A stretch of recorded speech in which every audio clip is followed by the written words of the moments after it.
Install Android 10 on UMIDIGI A1 Pro via LineageOS 17.1 GSI Treble ROM. Please check the description for important notes and all the download links. First download ROM and GApps packages, then transfer the downloaded files to the phone storage. Link is in the description below. Step 2. Boot your device into TWRP recovery. Once in TWRP, click on Wipe, Advanced Wipe, and select the check boxes, as shown in the image, excluding internal storage. Step 4. Swipe the button to wipe the device. Step 5.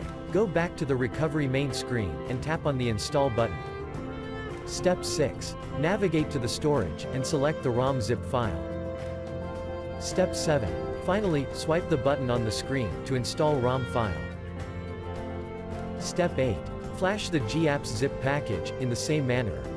Step 9. After GApps flashing completes, select Wipe Cache and Dalvik from bottom left side of screen, and swipe to wipe. Step 10.